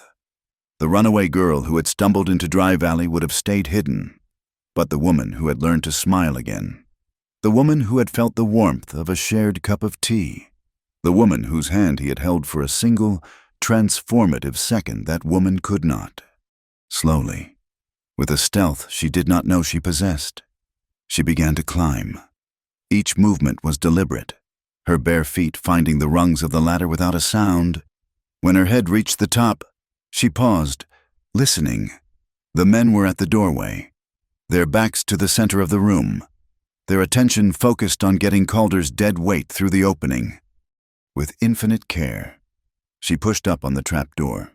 It lifted a fraction of an inch. She pushed again, her muscles screaming with the strain. The bearskin rug on top of it muffled the sound, the heavy fur sliding aside with a soft, whispery hiss that was lost in the men's grunting efforts. She pushed it just enough to create a gap, a sliver of gray, dusty light in her world of absolute black. She peered through the opening, her eye level with the floor. The cabin was a scene of violent desecration. The table was overturned, chairs were splintered, and their meager supplies were scattered across the floor. And she saw Calder. He was slumped between two of the men, his head hanging, his arms held tight. A dark trickle of blood ran from the corner of his mouth, dripping a slow, steady rhythm onto the floorboards he had built with his own hands. Each drop was an accusation. That was all she needed to see. The fear was still there, a cold, hard knot in her stomach, but something else had risen to meet it. A white-hot, protective fury so intense it burned away all thought, all hesitation. She pushed the trapdoor fully open and rose from the cellar like a ghost. She was a wraith of vengeance in a tattered blue dress, her face pale and streaked with grime, her eyes wide and blazing. The men's backs were to her. They had not heard her.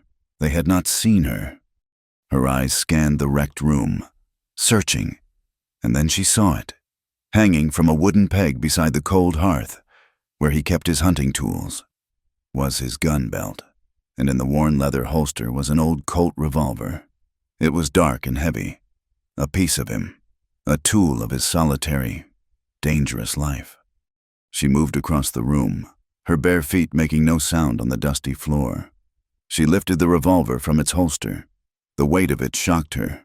It was so much heavier than she had imagined, a solid, dense reality of cold steel and dark wood. It felt alien in her hand, a thing of brutal purpose. It smelled faintly of gun oil and disuse. Her hand trembled as she gripped it, the intricate checkering on the handle pressing into her palm. The men had managed to drag Calder onto the porch. "Get the rope from the carriage," Silas ordered. "We'll tie him to a post. He'll tell us where she is once the sun has had a go at him." June raised the gun. It took both hands to steady it, the long barrel wavering in the air. She thumbed back the hammer, the series of loud, mechanical clicks shockingly loud in the sudden quiet as the men paused in their work. They turned, their faces, flushed with exertion and cruel anticipation, registered a moment of stunned disbelief. And then they saw her, standing in the center of the ruined cabin, her face a pale, determined mask, the massive revolver held in her shaking hands and pointed directly at them. For a heartbeat, no one moved. The world seemed to hold its breath. Then Silas, the leader, recovered. A slow, ugly smile spread across his face. He saw not a threat, but a complication, a prize that had just delivered itself. "Well, well," he sneered, letting go of Calder's arm and taking a step back toward the cabin door. "Look what crawled out of the floorboards. I told you I could smell her fear." He took another step, his confidence absolute. He was looking at her torn dress, her trembling hands, the terror that was still visible in the tense set of her shoulders. He did not see the fire behind her eyes. "Put the gun down, little bird," he said, his voice a low, mocking croon. "You wouldn't want to hurt yourself. Just give us the ledger, and we'll be on our way. We only want what belongs to Mr. Finch." His words, the mention of that name, were like a splash of gasoline on the embers of her rage. She was not his property. Calder was not a pawn in his game. This home was not a place for his filth. Her voice, when it came, was not a scream. It was a raw, trembling whisper that cut through the air with the sharpness of shattered glass. "Let him go!" Silas laughed, a short, ugly bark of a sound. He took another step toward her. "Or what? You'll shoot me. You don't have the stomach for it." He was wrong. She did not have the stomach for it, but she had the heart for it. She saw Calder's blood on the floor. She saw the sneer on this man's face. She saw the dark, endless road of fear stretching out before her if she failed. Her trembling finger tightened on the trigger. She wasn't aiming. She was just pointing all of her pain, all of her fear, all of her newfound, desperate love at the man who had brought this ruin to their door. She pulled the trigger. The explosion was a physical blow, a deafening concussive roar that ripped the world apart. The gun kicked back with a brutal, shocking force, slamming her shoulder and sending a jolt of pain up her arm. The cabin filled with a thick, acrid cloud of white smoke that stung her eyes and nose. For a moment, she was blind and deaf, her ears ringing, her body reeling from the recoil. Then the smoke cleared. Silas was on his knees on the porch, his sneer gone, replaced by a mask of pure, agonized shock. He was clutching his shoulder, a dark, blossoming stain of crimson spreading rapidly across the front of his fine black coat. He stared at the wound, then at her, his eyes wide with a dawning, horrified disbelief. The other two men were frozen, their mouths agape. They looked from their wounded, groaning leader to the small, trembling woman in the doorway. They saw the smoking gun, still held in her hands, and they saw her eyes. The fear was gone, burned away. In its place was a look of such cold, absolute resolve, a look of such terrifying, protective fury, that it stopped the breath in their throats. This was not the frightened girl they had been hunting. This was something else entirely. This was a cornered animal that had just discovered it had teeth. The spell of their authority was broken. The ledger, the reward, the threats, none of it was worth this. None of it was worth facing the woman who now stood before them. With a shared, panicked look, they dropped Calder's arms. He slumped to the porch floor in a heap. They turned and fled, scrambling over each other in their haste to get away. They didn't look back. They threw themselves into their carriage, the driver frantically whipping the horses into a gallop. They fled, leaving a cloud of dust and their wounded leader behind them, a testament to their sudden, abject terror. June stood there, swaying on her feet, the heavy revolver still clutched in her hands, its barrel pointing at the floor. Smoke coiled from the muzzle in a thin, gray ribbon.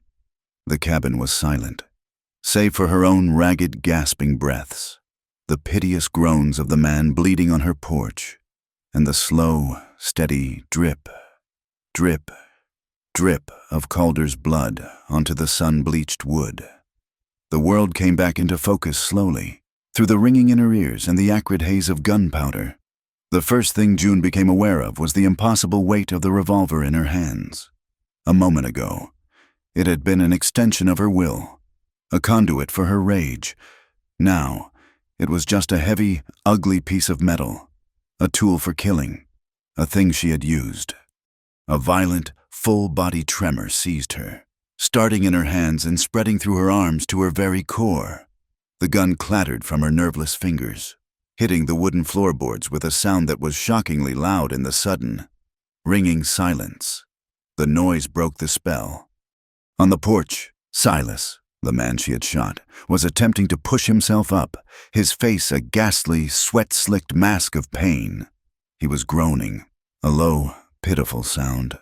Outside, the carriage was a receding cloud of dust on the horizon. His men had abandoned him, and Calder. She scrambled to where he lay slumped on the porch, her knees hitting the rough wood. "Calder," she whispered, her voice a raw, broken thing. She touched his shoulder, terrified of what she would find. He stirred, lifting his head with a low groan. His eyes, clouded with pain, struggled to focus on her face. A dark, angry bruise was already forming on his cheekbone, and the cut on his lip had started bleeding again. But he was conscious. He was alive. "June!" he rasped, his voice thick. His eyes moved past her, to the man struggling on the porch. The horse. She understood. They couldn't leave him here. To do so would be to leave a snake in the grass, one that would surely bring others. She looked at Silas with a coldness that surprised her. The fury was gone, replaced by a grim, practical resolve. She was no longer afraid of him. While Calder slowly, painfully, pushed himself into a sitting position against the cabin wall. She did as he'd suggested. She caught the reins of the man's horse, which had been left tethered to a post, its eyes wide and spooked. She led it to the porch. Silas, clutching his bleeding shoulder, could only glare at her with a mixture of hatred and fear. Calder directed her with single, clipped words. Water, rags. She brought them. Whiskey. She brought that, too, without a word. Calder uncorked the bottle, poured a generous amount of the raw spirit onto the man's wound, ignoring the hiss of pain, and then bound it tightly with a strip of torn cloth.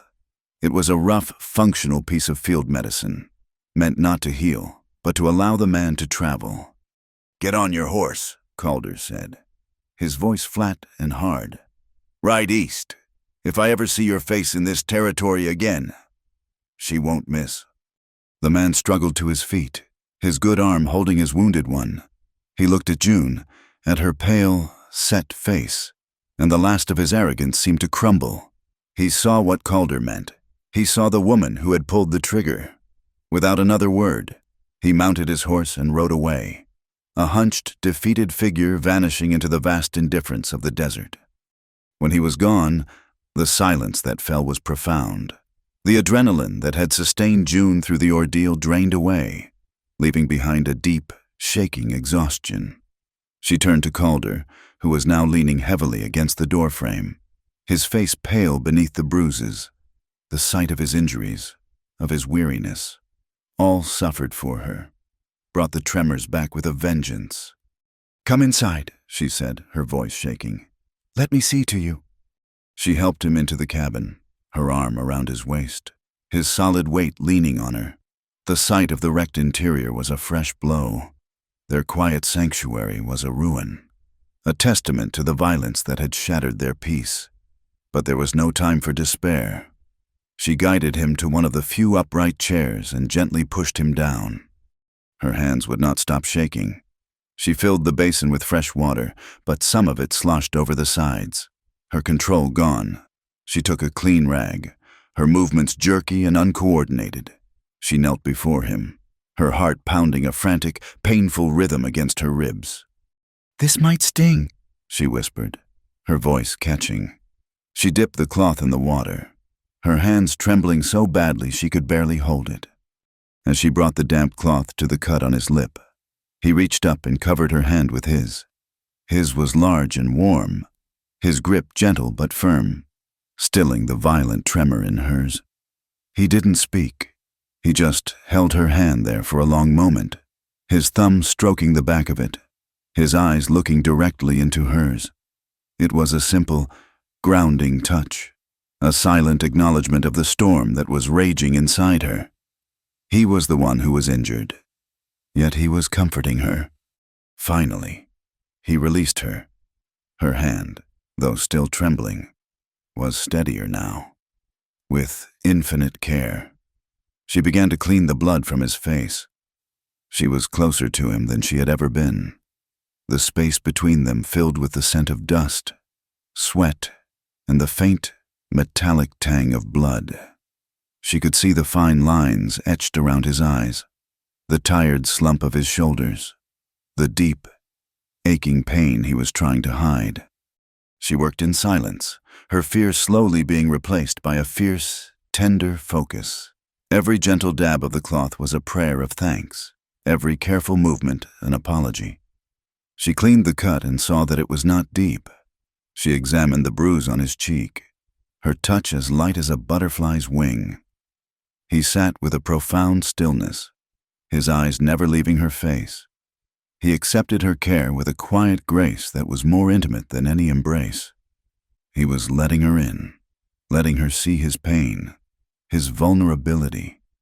He was trusting her. When she was finished, she stood back, her hands clasped before her to keep them from shaking. The silence stretched between them, thick with everything that had happened, everything that had been left unsaid. The spell was broken by the sight of the overturned table. Without a word, Calder stood, wincing as his bruised ribs protested, and moved to right it. June immediately went to his side, and together they heaved the heavy piece of furniture back onto its legs. And so they began to put their world back together. They worked in a shared, unspoken rhythm, their movements economical and synchronized. He gathered the splintered remains of a chair for firewood. She swept up the shards of a broken crock, her hands careful to avoid the sharp edges. He straightened his few books on the shelf. She folded the blankets that had been torn from the beds and placed them back, smoothing them with her hands.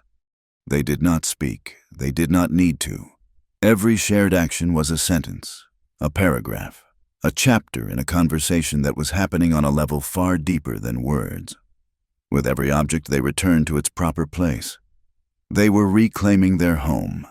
They were pushing back against the chaos, restoring the quiet order they had built together.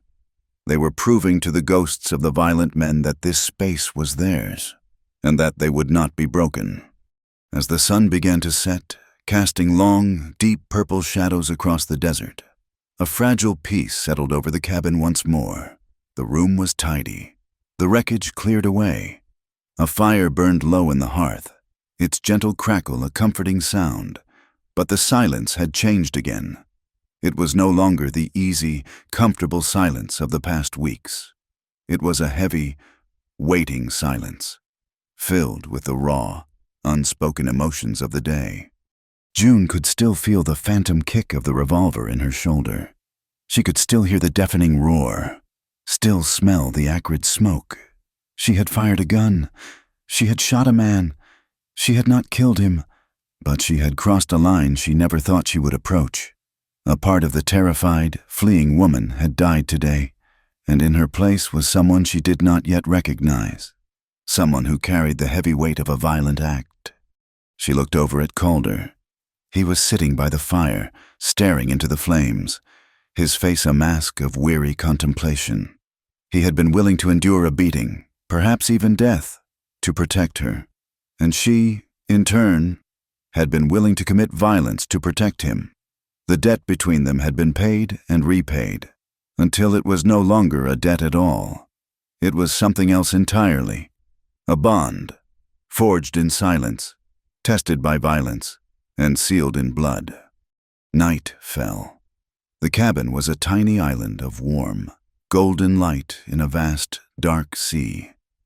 It was time to sleep, but the thought of being alone in her room, with the memories of the day, was unbearable.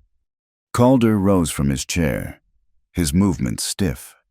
He looked at her, then at the door to the small bedroom. He expected her to retire, to take the safety of the room he had given her, but she did not move. Instead, she walked to the doorway of that room, his mother's room, her sanctuary, and she stopped, her back to him. The firelight cast her long shadow into the room before her. Her heart was a slow, heavy drum in her chest. She turned her head slightly, her voice a fragile whisper in the quiet cabin, a sound that was almost lost beneath the crackle of the fire. "Close the door." It was a plea, an invitation, and a declaration. She was not shutting herself away from him. She was asking him to shut the world away with her. Calder stood motionless for a long moment, the firelight flickering across his bruised face. He understood. He understood everything. He crossed the room in 3 slow, deliberate strides. His footsteps were the only sound in the world. He stopped behind her, so close she could feel the warmth radiating from his body. She didn't flinch. She didn't move. He reached past her, his arm brushing against hers. His hand settled on the rough wood of the door, and he pushed it closed. The room was plunged into a soft, intimate darkness, lit only by the faint, flickering glow from the hearth. He did not stop there. He reached for the heavy wooden bar and slid it into its latch. The solid, definitive thunk echoed in the small space, a sound of finality, of safety, of absolute commitment. They were sealed in, together. June turned to face him in the near darkness. He was a tall, solid shadow, a presence that filled the small room. The tremor had returned to her hands, but this time it was not from fear. She looked up at his shadowed face, and she asked the question that held the weight of everything that had passed between them, and everything that was yet to come. Her voice was a bare thread of sound. "Now tell me what you want." He did not hesitate. His answer was immediate, his voice a low, rough murmur that was more gentle than any she had ever heard. It was the truest thing she had ever known. "To never see you afraid again." And in the quiet, fire-lit dark of the small, latched room, with his selfless, impossible promise hanging in the air between them, the shaking in June's hands finally, completely, stopped. A month passed. The violent afternoon with Silas and his men receded, not forgotten, but slowly absorbed into the landscape of their shared history, like a jagged rock that the wind and rain eventually soften and wear smooth. The memory was a scar, a reminder of the danger that had brought them together, but it no longer felt like an open wound. The world had not ended. It had, in fact, begun. The first frost of autumn had traced delicate, silver patterns on the window panes in the mornings, patterns that would vanish with the first rays of the rising sun. The heat of the day was gentler now, the light a richer, more golden hue. The rhythm of their life, which had been born of necessity and survival, had deepened into a new cadence, one of quiet comfort and unspoken understanding. The question of June leaving was never raised. It was a possibility that had simply evaporated in the dry desert air, as insubstantial as a mirage. This was her home now. There was nowhere else she wanted to be. One evening, about a week after the attack, they had built a small fire outside the cabin. The night was clear and cold, the stars a brilliant, scattered dust of diamonds against a canvas of pure black. They sat on the bench, sharing the warmth, the silence between them as comfortable as a familiar blanket. June had gone inside and returned with her satchel. Her hands were steady as she placed it on the ground between them. Calder looked at it, then at her, his face lit by the flickering firelight. He knew what was inside. He had never asked, but he knew. She knelt and opened the bag, her fingers bypassing the few meager possessions until they found the hard, rectangular shape of the leather-bound ledger. She pulled it out. It felt cold and heavy in her hands. A dead thing from a dead life. It was the source of her flight, the proof of Alistair's evil, the secret that had nearly cost Calder his life. It was her last tie to Philadelphia, the last chain binding her to the woman she had been. "This is why they came," she said, her voice quiet but clear in the vast stillness of the night. "This is what they wanted." She held it out to him. He did not take it. He simply looked at it, his expression unreadable.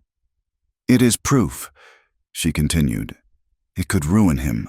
It could ruin them all." Calder's gaze lifted from the book to her face. "And what would that get you?" he asked, his voice a low rumble. His question was so simple, so direct, that it cut through all of her tangled justifications. What would it get her revenge a hollow, bitter satisfaction? It would mean returning to that world, a world of lawyers and newspapers and whispers in dark drawing rooms. It would mean becoming a public spectacle, the wronged wife, a creature of scandal. It would not give her peace. It would not give her safety. It would not give her the warmth of a fire under a canopy of stars, beside a man who saw her not as a victim or a hero, but simply as June. She looked down at the book in her hands, at the neat, precise script that detailed the buying and selling of human souls. It held no power over her anymore. The only power it had was the power to bring more violence to this quiet corner of the world.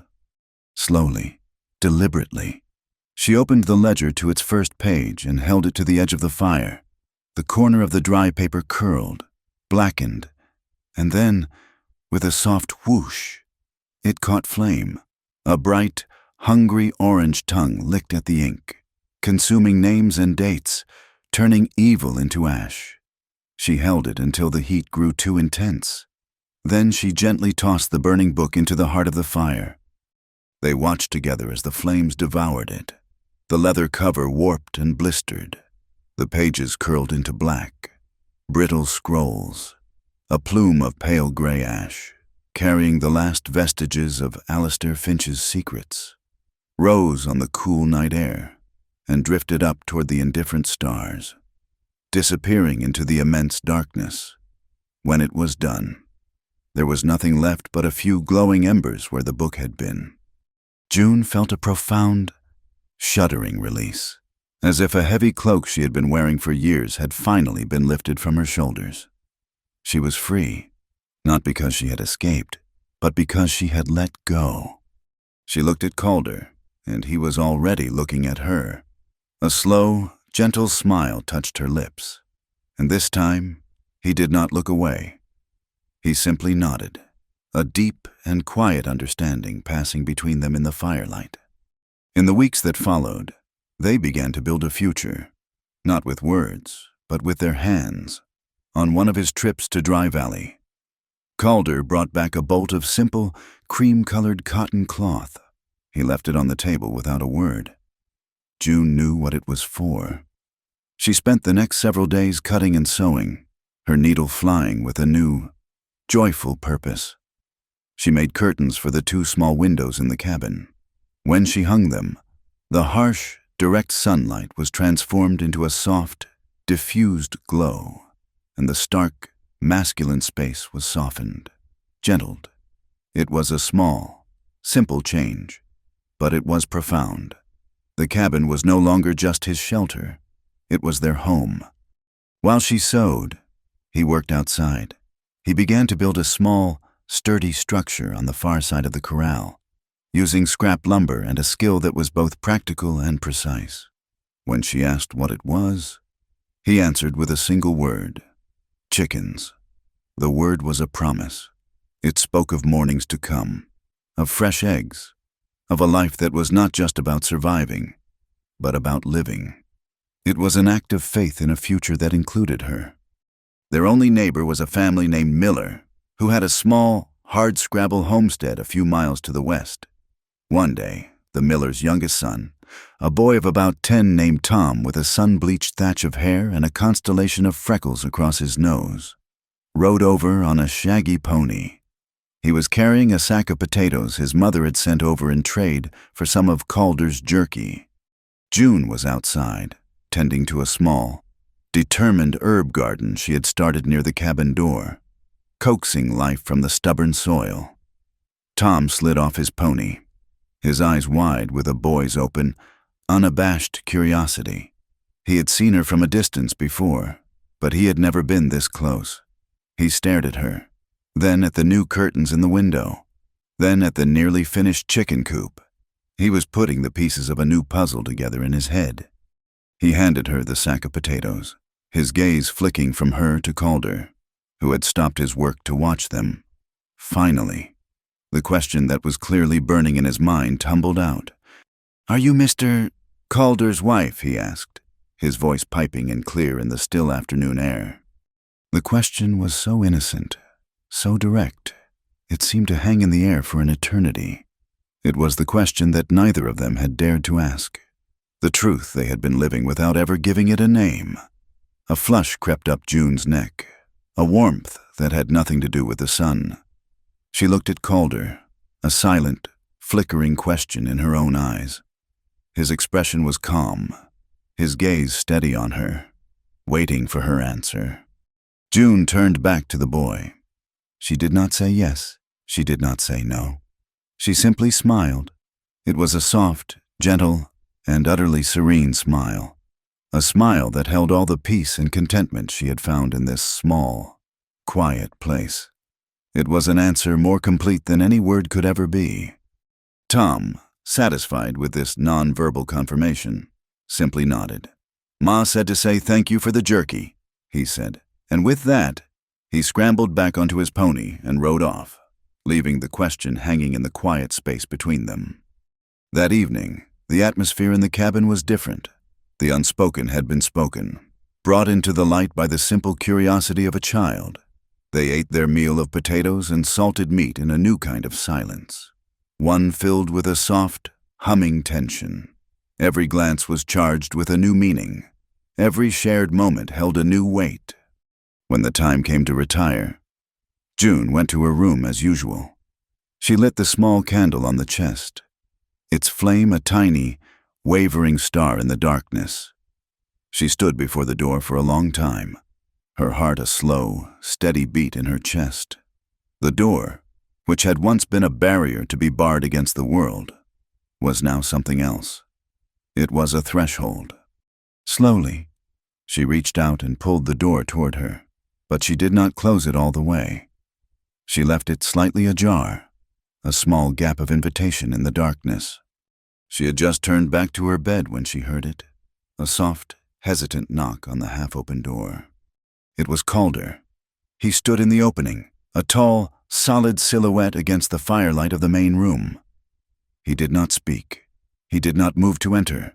The knock had been a question, a gesture of profound respect for her space, for her choice.